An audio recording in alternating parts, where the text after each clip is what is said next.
ఇక్కడ చూడండి, మనకి ఆంధ్రాలో వార్తలు ఎట్లున్నాయంటే మీడియా అంతా అటో ఇటో తయారైపోవడం వల్ల వాస్తవాలు ఎప్పుడో చచ్చిపోతున్నాయి. చివరికి నిజమైన బాధితులు ఎవరికి కూడా న్యాయం జరగదు. ఇప్పుడు నిన్న ఆయన సంజయ్ అనుకుంటా కర్నూలు ఎంపీ చంద్రబాబు గారి దగ్గరికి వెళ్ళి మాకు సరైన దర్శనం కూడా ఉండదు ఇదంతా చెప్పుకొచ్చారు. గుడ్, రాశారు, తప్పలేదు. మరి నిన్న ఎవరు బోడే ప్రసాద్ TV9 లైవ్లో అనుకుంటా మాట్లాడతా సుగుణం వస్తే బయట నుంచినే పంపించేశారు గేట్ దగ్గరే అని చెప్పారు.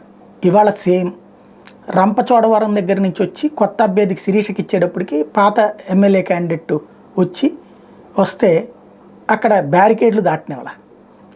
అసలు అక్కడ వేరే మీడియా ఎవరు లేరు కాబట్టి తెలుగుదేశం అనుకోని మీడియానే ఉంది. వాళ్ళు ఎవరు రాయరు. ఏం జరుగుతుందో వాళ్ళకి తెలియదా? ఖచ్చితంగా తెలుసు, ఎవరు రాయరు.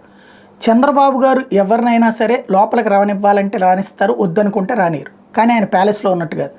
జగన్మోహన్ రెడ్డి దగ్గరికి ముద్రగడ వెళ్ళగలుగుతారు, వీళ్ళందరూ వెళ్తారు. ఈవెన్ ఇవాళ సీట్లు ఇవ్వని వాళ్ళందరూ ఒకసారి పిలిపించి మాట్లాడేశాడు, లేదా అనేకసార్లు మీటింగ్ పెట్టి మరి మాట్లాడు కదా. మన మీడియాలోనే వార్తలు రాశాం కదా, ఎన్నిసార్లు రాసి ఉంటాం.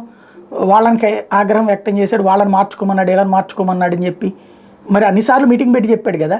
కానీ ఎవరిని గెలవనివ్వలేదు. ఇక్కడ కలిస్తానికి కనీసం చెప్పను కూడా చెప్పకుండా తీసి అవతల పడేస్తున్నారు. అయినా సరే బాబు కరెక్ట్, జగన్ దుర్మార్గుడే.